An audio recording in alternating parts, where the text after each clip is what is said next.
देश में लोकसभा चुनाव के 2 चरणों का मतदान हो चुका है और अब तीसरे चरण का दंगल सामने है। सभी राजनीतिक दलों ने पूरी ताकत झोंक दी है। इस वक्त बातचीत करने के लिए पूर्व केंद्रीय मंत्री सलमान खुर्शीद साहब हमारे साथ हैं। सलमान खुर्शीद साहब, देश में 2 चरणों का मतदान हो चुका है। इंडी गठबंधन को आप कहां पर देख रहे हैं? देखिए, हम कहां देख रहे हैं भूल जाइए, मोदी जी कहां देख रहे हैं उस पर गौर करिए। जो आज पिछले मतदान के बाद, पहले चरण के मतदान के बाद जो वहाँ से रवैया अपनाया जा रहा है, जो बातें कही जा रही हैं, उससे सीधा सीधा स्पष्ट होता है कि भारतीय जनता पार्टी अब जो है खदेड़ी जा रही है, अब परेशान है, अब चिंता में है कि हम कैसे अपनी ज़मीन को बचा सकें। ज़मीन खिसक रही है और मैं मानता हूँ जब वो ज़मीन खिसकेगी तो वो हमारी तरफ आएगी, आ रही है, और निश्चित ही हम लोगों को बहुत अच्छा प्रदर्शन करने का एक मौका हमको मिलने वाला है। तो सबसे बड़ी बात यह है कि लगातार ये कहा जा रहा है कि जिस तरीके से हिंदू मुस्लिम की चीजें हैं या मनमोहन सरकार के वक्त की जो चीजें हैं, उस वक्त के वीडियोस को लेकर के तमाम बातें कही जा रही हैं, इस पर आप क्या कहेंगे? हिंदू मुस्लिम तो इस देश के दो आंखें हैं, इस देश की 2 कान हैं इस देश के। हिंदू मुसलमान एक साथ ना हो इस देश में तो ये देश वो देश नहीं होगा जिस पर हमें फख्र है, जिस पर हम गर्व करते हैं। तो ये कहाँ से बातें आ रही हैं और कितनी सच्ची और कितनी झूठ है, ये आप ही इसका अंदाजा लगा सकते हैं। मुझे आश्चर्य इस बात का है कि जो इस देश को समझता नहीं, जानता नहीं, वही ये बात कह सकता है कि सरकार कांग्रेस पार्टी की आ गई तो मंगल सूत्र हिंदू बहनों के ले लिए जाएंगे और बांट दिए जाएंगे, उन लोगों को बांट दिए जाएंगे जिनका कोई संबंध मंगल सूत्रों से नहीं। क्या वो भारत को जानते नहीं? क्या वो हमारे किरदार को जानते नहीं? भारत का हर व्यक्ति जान देने को तैयार होगा अगर कोई आंच हमारी महिलाओं पर, माताओं पर, हमारी बहनों पर आती है। अगर इसको कोई नहीं समझता तो वो भारत को नहीं समझता, और जो भारत को नहीं समझता उसके साथ भारत का क्या सलूक होना चाहिए, इसका आप अंदाजा लगा सकते। क्यों किया जा रहा है ऐसा? ये क्या कोई नया पोलराइजेशन है, कोई नया पॉलिटिकल गेम है?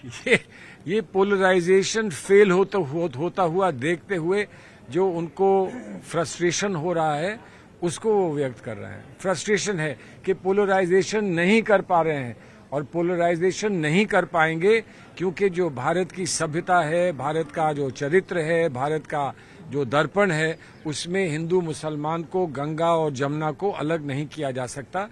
हम एक माँ के बच्चे हैं, एक ही गोद में पले हैं, एक ही गोद में हमने खेला है, और ऐसे ही हम रहेंगे, ऐसा हमारा विश्वास है, ऐसा हमारा संकल्प है। सर, रायबरेली और अमेठी को लेके कई चर्चाएं हैं, कांग्रेस में बैठकों का दौर भी लगातार जारी है, लेकिन फाइनल स्थिति नहीं आ पा रही है। कोई कह रहा है रॉबर्ट वाड्रा, कोई कुछ कह रहा है, कोई प्रियंका गांधी का नाम ले रहा है, कोई कह रहा है राहुल गांधी वायनाड से बाद फिर जो है अमेठी वापस आ रहे हैं, गाड़ियां पहुंच गई हैं, लोग पहुंच गए हैं।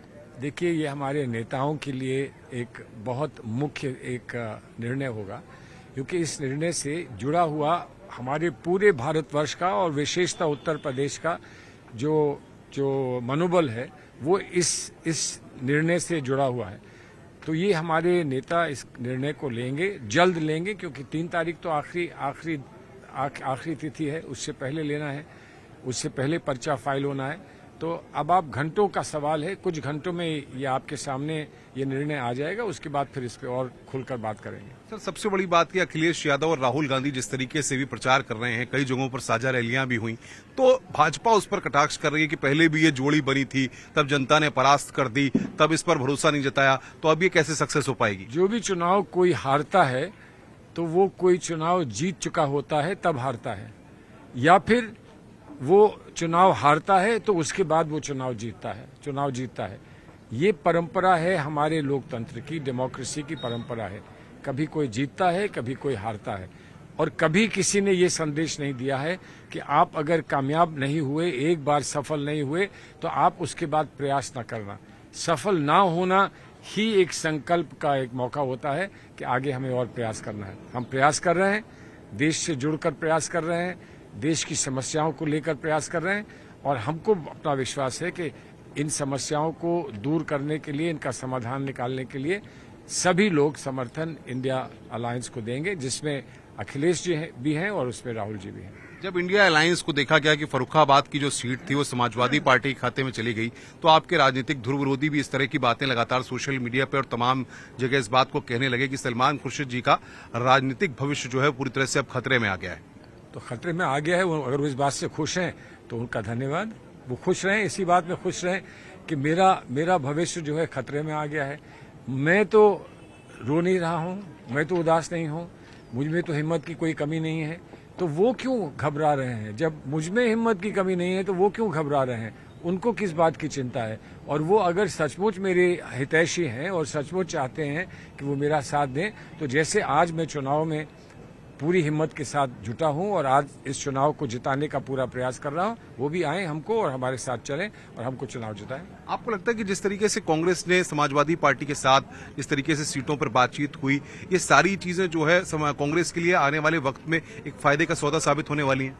देखिए, फायदे का सौदा है, नहीं सौदा है, वो चुनाव के बाद, चुनाव के निर्णय आने के बाद हम लोग चर्चा करेंगे। हर चीज पर जो भी हमारा निर्णय होता है, उस पर निर्णय के बाद जो उस पे वास्तविकता सामने आती है, उसको देखते हुए हम आगे के निर्णय लेते हैं। तो हमारे नेतागण इस पर आगे का चर्चा करने के बाद आगे के निर्णय लेंगे। जब वो समय आएगा तो हम भी उस पर कुछ करेंगे। 2 चरणों के मतदान जिस तरीके से हुए, तो बताया गया जहां मुस्लिम प्रभाव वाली सीटें हैं, मुस्लिम बाहुल्य जो सीटें हैं, वहां पर कहीं न कहीं भारतीय जनता पार्टी के लिए उन सीटों पर चुनौती देखी गई है। और उसी के बाद कम वोटिंग परसेंटेज जिस तरीके से हुआ, उसने भी राजनीतिक दलों के माथे पर शिकन पैदा कर दी है। देखिए, ये तो बैठकर आप कोई भी आंकड़े लेकर और उसका कोई भी आंकड़ों को लेकर उसका कोई भी निष्कर्ष निकाल सकते हैं। सच्ची बात यह है कि जो ध्रुवीकरण करने के प्रयास किए गए वो विफल रहे। और हमारे लिए ये सबसे खुशी की बात है कि ध्रुवीकरण के सारे प्रयास विफल हुए हैं, इसलिए कि वो हमारा विश्वास और हमारा संकल्प है कि इस देश को ध्रुवीकरण में बंटने नहीं देंगे, इस देश को एक रखेंगे, एकत्रित रखेंगे, इकट्ठा रखेंगे।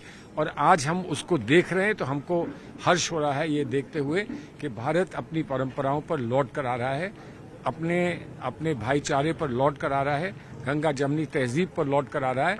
और ऐसा ही हम चाह रहे थे, इसी के लिए हम प्रयास कर रहे थे। कांग्रेस में सलमान खुर्शीद की अब आगे क्या भूमिका रहने वाली है? तो उस पर आप चर्चा करें। सलमान खुर्शीद अपनी भूमिका बनाए रखे हैं। सलमान खुर्शीद को ना किसी से भीख मांगनी है, ना किसी के सामने जाके सर झुकाना है। बड़ी हिम्मत के साथ हमारी पार्टी में विश्वास रखते हुए, हमारी पार्टी के निर्णयों में विश्वास रखते हुए आगे बढ़ना है, बढ़ेंगे।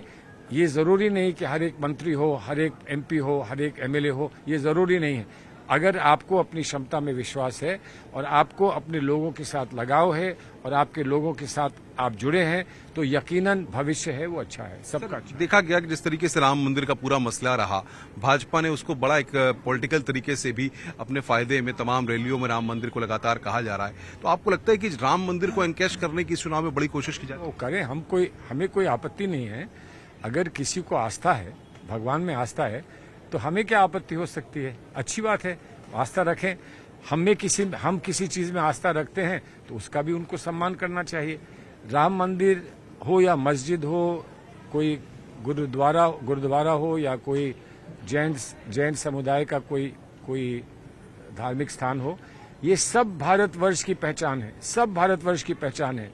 और भगवान राम को तो इमाम हिंद भी कहा था इकबाल ने, जो पोएट इकबाल थे, उनको इमाम हिंद भी कहा था, इसलिए कि जो परंपराएं और जो संस्कृति हमारी इस देश की है, उसमें हम एक दूसरे को समझते ही नहीं बल्कि एक दूसरे की बात का सम्मान करते हैं। और इसीलिए हमें कोई आपत्ति नहीं है। किसी को आस्था है तो उस आस्था को लेकर आगे चले, लेकिन चुनाव में आस्था का, धार्मिक आस्थाओं का कोई काम नहीं होता। चुनाव में जो आप जनता के लिए कर सकते हैं वही आपको दिखाना होता है, वही आपको करना होता है और उसी को लेकर आगे बढ़ना होता है। बीएसपी का रोल किस तरीके से देखते हैं? लगातार ये कहा जा रहा है कि भाजपा की बी टीम है, समाजवादी पार्टी और इंडी गठबंधन के जो प्रत्याशी हैं उनको कहीं न कहीं नुकसान भी हो रहा है। नुकसान कहीं कहीं होता है, कहीं फायदा भी होता है, लेकिन जो इस पर अंतिम बात कही जा सकती है वो तभी कही जाएगी जब सारे जो परिणाम सामने आ जाएंगे, तब कही जाएगी। ये तो चुनाव है, चुनाव में तो अपनी बात कहनी चाहिए, दूसरों को बुरा नहीं कहना चाहिए। तो आपको लग रहा है कि अब की बार 400 पार जो बीजेपी कह रही है वो पूरी तरह से ध्वस्त हो जाएगा? मैं नहीं कुछ कह रहा हूँ। 400 पार होगा कि नहीं होगा, इस बात से स्पष्ट हो जाता है कि रोज प्रधानमंत्री कहते हैं कि कांग्रेस आई तो ये करेगी, कांग्रेस आई तो ये करेगी, कांग्रेस आई तो ये करेगी। 400 पार है तो कांग्रेस कहां से आ रही है? उनकी या तो गणित बहुत बुरी है या फिर वो सच्ची बात कह नहीं रहे हैं। 400 पार है तो फिर कांग्रेस को भूल जाएं। जब कांग्रेस आएगी तो ये करेगी, कांग्रेस आएगी तो ये करेगी, रोज कह रहे हैं, रोज कह रहे हैं, आज भी कहेंगे वो। तो उनको हवा हो गया है कांग्रेस के आने का, तो अब कांग्रेस आ ही जाए। कांग्रेस में भी इंटरनल गुटबाजी काफी है। कई इस तरह की, जब आपका टिकट कटा था तो इस तरह की चर्चाएं भी थी कि सलमान खुर्शीद साहब हो सकता है कि कांग्रेस पार्टी को छोड़ दें, किसी और पार्टी को ज्वाइन कर ले, कहीं कोई और रास्ता तैयार कर ले। छोड़ा नहीं छोड़ सकता हूं।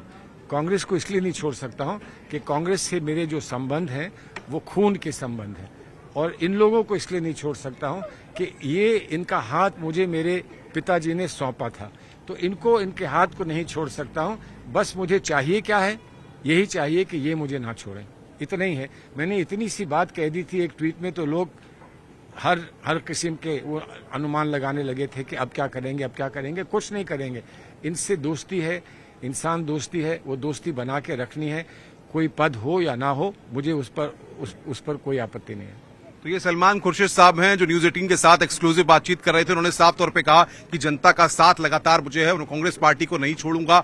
और सबसे महत्वपूर्ण बात ये उन्होंने कहा कि आप देखिए कि किस तरीके से जब परिणाम सामने आते हैं तब इंडी अलायंस की क्या पोजीशन होती है और किस तरीके से भारतीय जनता पार्टी जो बड़े बड़े दावे कर रही है, लगातार जिस तरीके से मुद्दों को उठाया जा रहा है, उन सब को लेकर उन्होंने भाजपा पर जमकर कटाक्ष किया है। कैमरामैन जगदीश गौतम के साथ अनुपम मिश्रा, न्यूज 18 फर्रुखाबाद।